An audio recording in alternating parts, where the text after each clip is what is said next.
दुर्मलिक कहने लगा, सुन मेरे समान योद्धा होगा और बस कोई जीत ना पाएगा,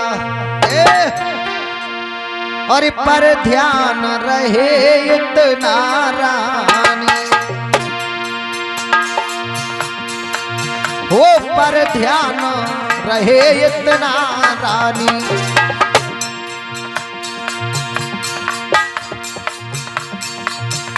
ईश्वर के हाथों जाएगा पर ध्यान रहे तो नारायण।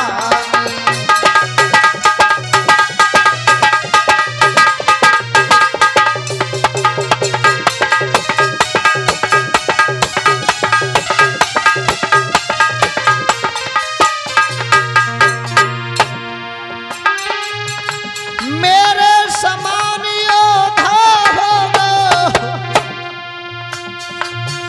बात कोई जीत ना पाएगा, और नर मानव की तो बात ही क्या, बात इंद्रहारिक जाएगा, नर मानव की तो बात ही क्या।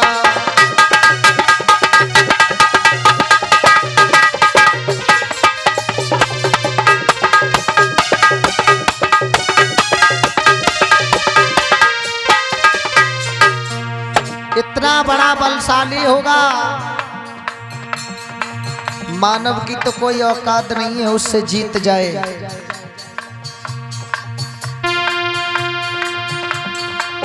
इंद्र भी परास्त हो जाएगा देवी, पर एक काम गलत करेगा वो। साधु और संत महात्मा को बेशक वो खूब सताएगा, पर ध्यान रहे इतना रानी, ये पर ध्यान रहे इतना रानी। ईश्वर के हाथों जाएगा पर ध्यान रहे तो नारायण।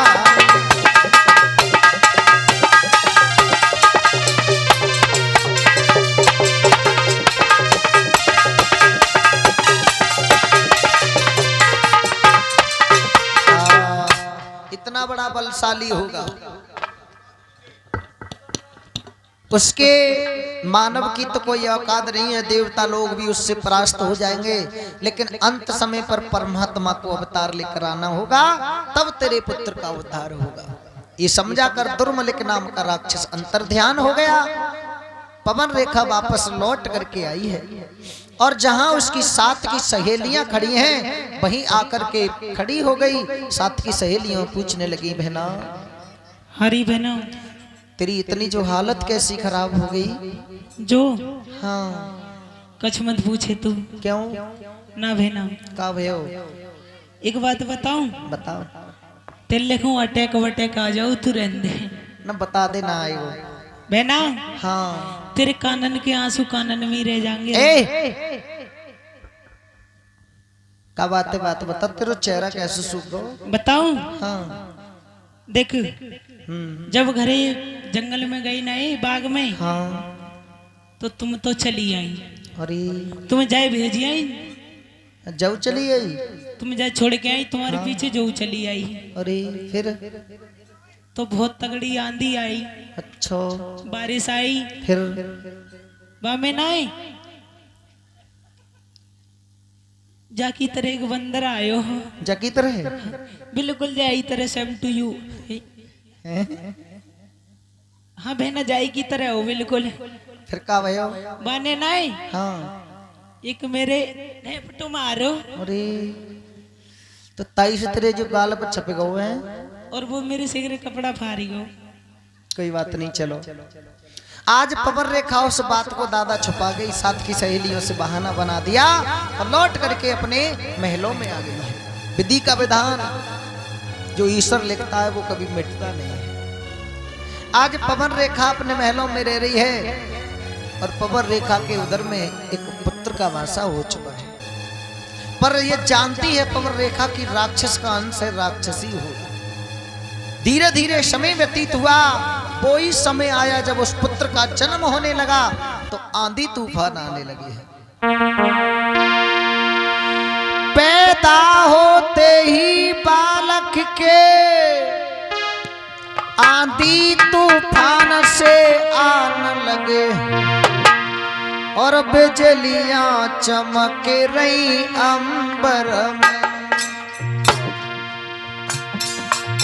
ये बिजलियां चमक रही अंबर में और ये ओले खूब से पड़ने लगे रे, बिजलियां चमक रही अंबर में।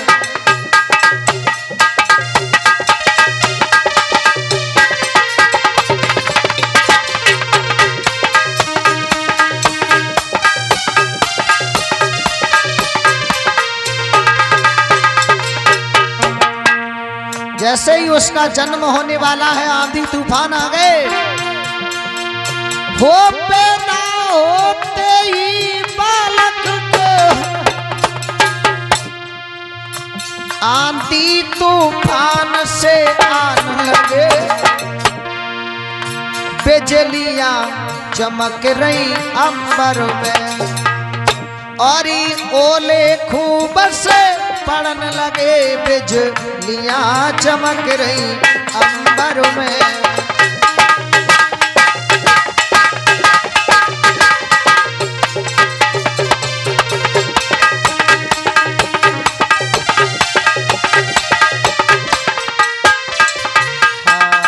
बोलिए गोविंद भगवान की जय।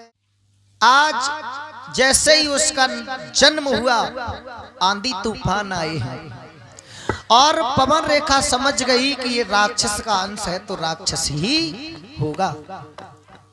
उसने एक बक्सा लिया, उसमें बंद किया और जमुना जी में बहा दिया।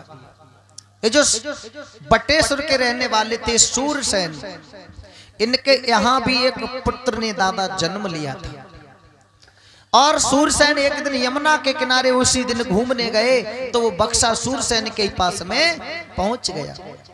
सूरसेन ने वो बक्सा निकाला तो उसमें एक पुत्र था। ले करके उस पुत्र को अपने महलों में गए।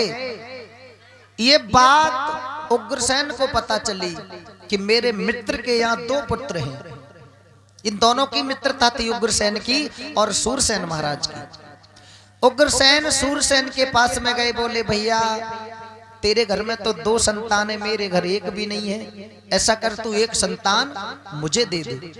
तो वो सूरसेन ने वो ही पुत्र वापस दे दिया और कालो महाराज ले जाओ। लेकर के आए तो पवन रेखा समझ गई ये फिर वापस आ गया, ये राक्षस का तो अंश राक्षसी होगा। पालने लगी है। धीरे धीरे धीरे धीरे 10-5 दिन गुजरे तो उसका नामकरण हुआ। उसका नाम कंस रखवा दिया और जो सूरसेन के यहाँ पुत्र ने जन्म लिया था बटेश्वर में, उसका नाम वसुदेव रखवा दिया है। दोनों धीरे धीरे बड़े हो रहे हैं, लेकिन उग्रसेन के बेटा जो कंस है जब बड़ा हुआ तो बड़ा उत्पात करता है। बच्चों में खेलने जाने लगा तो किसी के बच्चे को मार देता है, किसी का पैर तोड़ देता है, किसी का हाथ तोड़ देता है। अब उड़ाने आने लगे। सूरसेन के बेटे बड़े हो रहे हैं, उग्रसेन उड़ाने सुनते हैं तो कहते हैं बारे भगवान जाते तो बगैर संतान के ही ठीक है। बताइए छोटा सा है अभी बार बार उड़ाने लाता है। ये लीला है नारायण की, सर्व शोक किसी को न देता है। और कोई बाप दुखी है बेटा से, कोई बाप दुखी है बेटा से, कोई दुखिया बाप से बेटा है, कोई बाप दुखी है बेटा से।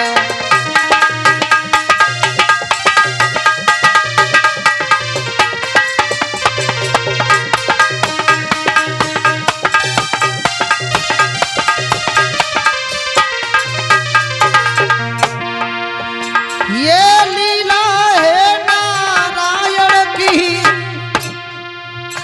सर्व सुख किसी को ना देता है,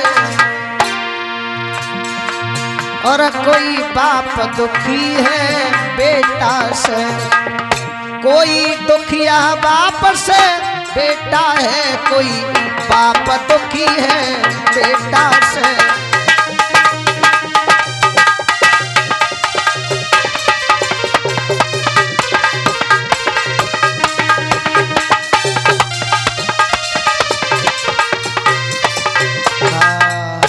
ये लीला है नारायण की, सर्व सुख किसी को न देता है, कोई बाप दुखी है बेटा से तो कोई दुखी बाप से बेटा है। जब संसार में थोड़े थोड़े तो सपई दुखी है। अगर एक दूसरे के पास जाइयो पूछियो भैया ठीक ठाक हो तो 50 तरह चिंता लेकर ही। धनवान को देखते कि धनवान सुखी है, बस धनवान के ढेंग जाओ तो वो सबसे ज्यादा दुखी है। कोई तन दुखी, कोई मन दुखी, कोई धन बिन रहे तो उदास, और थोड़े थोड़े तो सब दुखी पर सुखी राम को दास। कोई तन ते दुखी है तो कोई मन ते दुखी है, कोई धन से दुखी है तो कोई धन को दुखी है, कोई संतान को दुखी है तो कोई संतान से दुखी है, पर सुखी तो वो ये जाने राम नाम की चदरिया उड़े ले। न तो वह सुख की भूख, न दुख की चिंता, न ठंड की, न जाड़े की, न गर्मी की, वो तो बस राम नाम का दीवाना है। इंसान के लिए सर्व सुख 6 सुख बताए हैं दादा। पहलो सुख निरोगी काया, दूजा सुख होए घर में माया, तीजा सुख होए चातुर नारी, चौथा सुख सुतयाज्ञाकारी, पंचम सुख नंगर में बासा, छठमा सुख संतन के दासा। पहला सुख, सबसे पहला सुख वही है, निरोगी काया है।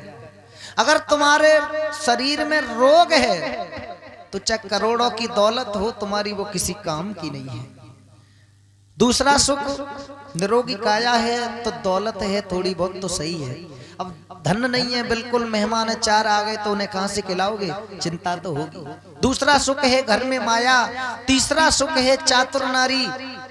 अगर जो सब अच्छे परिवार की नारियां हैं, घर में कुछ नहीं है, मेहमान आ गए तो किसी को पता नहीं पड़ने देंगी, चाहे पड़ोस से मंगाए चाहे काउते दुकान से मंगाए, पर वो सेवा पानी कर देंगी।